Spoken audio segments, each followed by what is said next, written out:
Lindas, as perfeitas leis da física são as coisas mais belas desse mundo. Essas são as palavras que introduzem Nikola Tesla, o maior gênio da humanidade e provavelmente o personagem mais carismático Record of Ragnarok. Afinal, eu nunca vi ninguém que não gostasse do Tesla. Ele pode não ser o seu favorito e você tá errado se ele não foi seu favorito. Mas eu nunca vi alguém que realmente não gostasse dele. Se você é essa pessoa, comenta aí embaixo pra eu mandar um ritmo na sua casa, seu miserável. Bom, acho que já deu pra perceber que ele é um personagem que eu gosto bastante. E por mais que me doa dizer isso, revisitando toda a 8ª luta de Shumatsu no Valkyrie e analisando o personagem do Tesla, eu cheguei à conclusão que, bem, ele nunca teve como ganhar essa luta. Mas calma aí que eu não tô falando de Power Scale aqui não. Power Scale nessa casa não entra.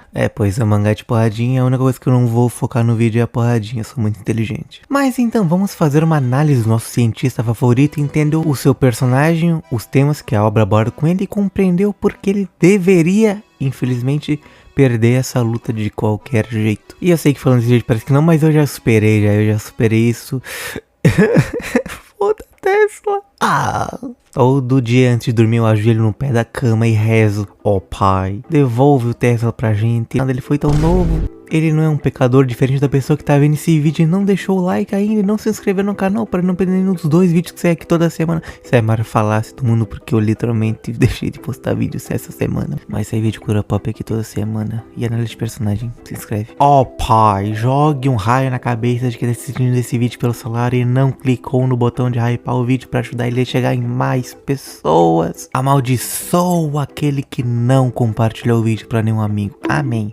O nosso cientista é introduzido na história de uma maneira muito interessante. Logo de começo, já dá pra notar isso, já que diferente dos outros personagens que geralmente são introduzidos com aquele quadro com seu nome e nacionalidade em uma pose da hora, mostrando o personagem e tal design, demonstrar a personalidade do personagem já nessa cena de introdução, o que também acontece no caso do Tesla, só que é diferente porque ele tá literalmente de costas pra gente, escrevendo no quadro. O que é uma escolha muito interessante do autor, que já mostra logo de cara que a atenção do personagem tá em algo totalmente diferente do que a gente imagina. Pelo menos para um personagem como no Ragnarok, já que a gente imaginaria que a cabeça dele estaria totalmente na luta, sendo que obviamente não. O Nikola Tesla tem olhos para sua pesquisa e a única coisa que consegue tirar ele dela, tirar ele da brisa dele e fazer ele virar para trás é a Brunhilde falando que o que ele faz é magia. Porque não nem nine. Aquilo não é magia, aquilo é ciência. Mas aí que tá, o que seria exatamente ciência? É uma pergunta simples, mas não é uma resposta que tá na ponta da língua de todo mundo. Numa definição mais fria e bem científica, ciência é o conjunto organizado de conhecimentos relativos a um determinado objeto, especialmente os obtidos mediante a observação e experimentação dos fatos, através do método considerado científico. Mas para o nosso Nikola Tesla, a ciência representa algo muito maior. Como podemos ver no flashback do mini Tesla, ele era completamente inspirado por seu irmão a entrar no mundo da ciência. Danny, o irmão de Tesla, era o prodígio de um vilarejo, embora fosse alguém bem seguro em falhar. Mas como o próprio mini Tesla disse para ele, o fracasso é o que faz a humanidade progredir. Lembre disso, que vai ser importante mais pra frente. Mas basicamente, enquanto Danny terminava de construir um projeto de um moinho pro vilarejo, ele acaba morrendo acertado por um raio. Veja só a ironia. E é ali que o mini Tesla consola o homem que tinha pedido pro irmão dele construir o moinho, e que estava totalmente sentindo culpado pela morte do garoto, dizendo pela primeira vez que enquanto a ciência viver, ele também viverá. Enquanto herdarmos e transmitirmos a ciência, o irmão de Tesla irá viver para sempre, bem como toda a humanidade. Uma ideia muito bonita que explica o que é ciência para o personagem. Para o Tesla de Shumatsu, ciência é uma forma de ao mesmo tempo alcançar o futuro e honrar o passado, de carregar as memórias de quem já se foi e inspirar quem um dia virá. Isso tudo tirado do luto do personagem pelo seu irmão falecido, e ele pegou o luto dele e usou como combustível para motivá-lo, o que também já faz um contraposto com Beelzebub, seu adversário, que, como vemos na história dele, seu luto foi responsável por tirar toda a sua pouca motivação que ele ainda tinha. Enquanto Tesla pega o motivo de seu luto, a morte de seu irmão por tentar ser um cientista, construir o moinho e o raio, e ressignifica isso como algo que lhe dá propósito. Já o Bel pega aquilo e se martiriza por isso, usa isso como desculpa para se autodestruir, enquanto Tesla usa isso para construir coisas. Olha só, essa última parte aqui não tava nem no roteiro, mas eu gostei, então vou deixar no vídeo. Ou seja, essa é a diferença entre um homem e um moleque. Mas aproveitando que eu citei os dois, vamos pra luta de fato, vamos pras vias de fato. Depois da entrada nada exagerada do Tesla e depois dele levar um ataque que deixa ele todo arregaçado no chão, a reação do Tesla, aquilo é a mais pura e genuína alegria em ter algo novo pra pesquisar, basicamente. E depois disso ele vira pro oponente dele na batalha mortal pelo destino da humanidade, pede a arma dele emprestada pra testar um negócio, diz que já devolve. O que gera duas coisas. Primeiramente, Finalmente a gente percebe que o Tesla é inocente pra caralho. Afinal, pedir pro seu oponente emprestar a arma dele no meio da batalha, mas é uma inocência. Não dá pra dizer de outro jeito. Só não falo que é burrice porque a gente tá falando do Nikola Tesla aqui. Mas a inocência dele vai ser outro tópico importante mais tarde. E segundo que essa cena ele pedindo cajado pro Bell, na minha cabeça ela é muito mais engraçada. E esse cajadão aí, hein? Me empresta esse cajadão? Deixa eu pegar nesse cajadão. Que isso, cara, eu tô de luto, minha namorada morreu. Você quer ficar me pedindo pra pegar meu cajado desse jeito, cara? Que porra é essa? Ah, que pena. Mas não vai me emprestar esse cajadão, não? E tem algo que salienta ainda mais essa inocência com esse personagem, colocando as ideias dele de ciência acima da própria lógica do combate, que é o clássico lance dele explicar os poderes dele no meio da luta, por conta do fato do que fez a humanidade evoluir foi a troca de informações. O que faz total sentido até com o Tesla da vida real, que muitas de suas invenções ele queria que as pessoas usassem de graça, além do fato de que ele é uma ótima desculpa pra fazer o personagem explicar o próprio poder, como a gente vê em muito mangá e anime por aí. Mas também acentua outra característica do Tesla do mangá que destoa do Tesla da vida real, que é o trabalho em equipe. Óbvio que o confronto é um contra um, então o Tesla tá sozinho enfrentando o Beelzebub, mas nós vemos antes da luta o Tesla criando o Super Autômato Beta, sua armadura Super Zika, e ele teve a ajuda dos outros cientistas, Einstein, Marie Curie, Thomas Edison, galerinha de pouco calibre, né? Galerinha meio burra, o que marca ainda mais o tema de conhecimento transmitido e avanço da raça humana pela ciência,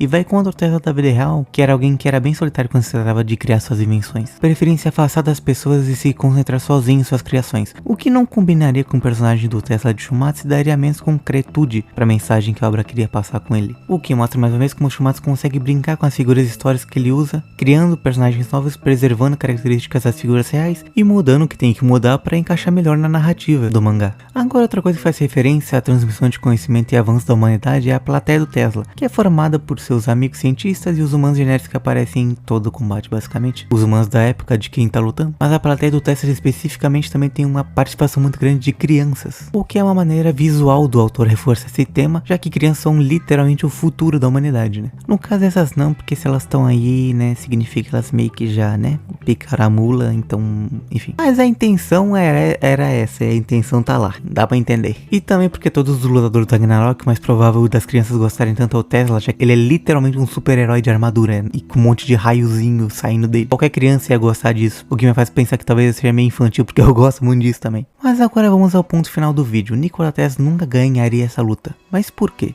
Como eu já disse, não tem nada a ver com power scaling, mas com um simples fato. Toda a temática do personagem, a mensagem dele, tudo é sobre o fracasso e como o fracasso é o que gera o avanço da humanidade. Seja no flashback dele com a morte do seu irmão, o que fez ele herdar o caminho da ciência, conseguindo construir um moinho funcional para a vila com a planta do punho do irmão dele, que não estava exatamente funcional, mas ele melhorou e fez funcionar. Seja com ele fracassando em criar invenções em vida, como o teleporte, mas após a morte no Ragnarok ele poder usar o poder da Valkyria para conseguir fazer essas coisas. E também com tudo que a gente viu nesse vídeo até aqui, basicamente, toda a mensagem do personagem é sobre isso, sobre como o fracasso é essencial para a evolução, para a melhoria, para o avanço. Quando você pega essa questão específica, lembra até um pouco outro personagem. Lembra um pouquinho do Sasaki, nosso velhinho das espadas, mas na questão do Sasaki a parada é muito mais um auto-aperfeiçoamento pessoal. Ele perde, aprende com isso e se aprimora. O Tesla é semelhante, ele fracassa, aprende algo e gera avanço. É até parecido, mas são duas coisas diferentes. Com o Sasaki aí a mensagem é basicamente a persistência. Ele persiste mesmo perdendo e aquilo eventualmente faz dele capaz de superar os desafios.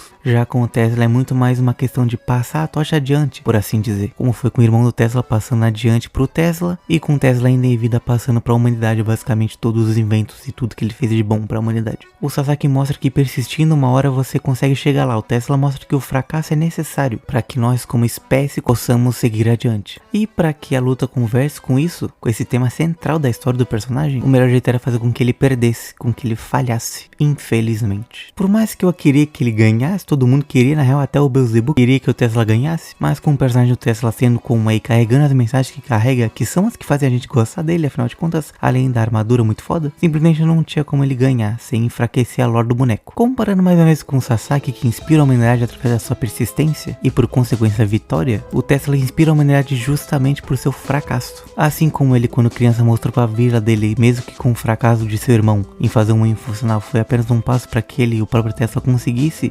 posteriormente construir um moinho funcional para poder ajudar aquela vila, o Tesla no Ragnarok agora, após sua derrota, mostra para toda a humanidade que seu fracasso em vencer a luta é apenas um passo a mais para o triunfo da humanidade, seja no Ragnarok, na ciência ou em busca de um futuro mais iluminado.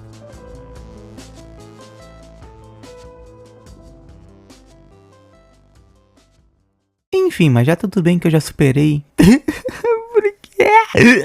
Mas enfim, tinha o lance da inocência que eu falei anteriormente. Eu acho o final dessa luta um pouco fraco, a execução dele em si. Tematicamente deu pra ver que eu gosto, porque eu fiz um vídeo pra falar disso. Mas por mais que faça sentido o Tesla perder, afinal ele foi inocente, ele se concentrou demais em montar todo o plano dele, sem conseguir perceber que o Beelzebub já não vê ele do mesmo jeito que via no começo da luta. Afinal o Beelzebub não externaliza esse tipo de coisa do jeito que o Tesla externaliza, o que faz todo sentido o Beelzebub acabar conseguindo prever que o Tesla não ia só começar a dar um monte de soco em cima dele, que tinha alguma coisa estranha ali. E o plano Tesla em si é bem inteligente, na verdade, tanto que eu tenho certeza que a maioria das pessoas que tava lendo não fazia ideia do que ia acontecer depois daquele barragem de socos. A mão do Tesla vindo por trás estourar a cabeça do Beelzebub, mas a luta terminar com o bloqueio te mata é meio broxa. Podia ser melhor isso, o que não é uma crítica válida, afinal podia ser melhor se aplicar a qualquer situação, então só fala que podia ser melhor não ajuda muito. Entretanto, eu sinto que do jeito que foi acabou deixando um pouco a desejar mesmo na execução. O problema não foi ser simples, o problema foi ser chato. Também tem o pessoal que reclama que o Beelzebub não virou o Satã no meio da luta, o que com certeza não faria sentido nenhum, já que o Beelzebub tá completamente fechado pra se importar com alguém agora. Mas meu headcanon é que se isso acontecesse, provavelmente o Tesla ia ganhar a luta, porque 2 pontos. Primeiro, a gente não sabe se o Satã, quando ele possui o Bel, ele continua com os poderes de vibração dele, e também não sabe se ele tem um aumento de força física e de resistência muito fortes. Se for o caso, ele não tem mais as vibrações, ele morre, ponto, acabou. Se ele não tem as vibrações, mas ainda assim tem uma resistência muito alta, ainda acho que ele morre. Agora, se ele tem as vibrações e uma resistência muito alta, eu ainda não acho que ele respeitaria o Tesla a ponto de conseguir prever o PPB Cross. Afinal, ele é um deus primordial e isso com certeza faz dele alguém bem arrogante. Tô presumindo aqui, mas né? Acho que todo mundo concorda que provavelmente eles são bem arrogantes. Ou seja, de qualquer jeito, se o Satã possuísse o Bel, o Tesla ia ganhar provavelmente. Eu falei que não ia falar de Power Scaling, eu tô aqui falando de Power Scaling, droga! Mas enfim, espero que vocês tenham gostado do vídeo. Eu fiz ele de coração, o Tesla é um personagem que eu gosto muito. E se você quiser ajudar esse canal a avançar, se inscreva aí, dê like no vídeo. Se você tiver no celular, hype esse vídeo pra ele chegar a mais pessoas, isso é muito, muito importante. Compartilha pra aquele amigo seu que gosta muito do Tesla e que tá revoltado com a morte dele, que nem eu até hoje. E comenta aí se você acha que o Tesla tinha chance de vencer ou não. Eu leio sempre todos os comentários e eu agradeço você que chegou até aqui. Até o próximo vídeo. Falou!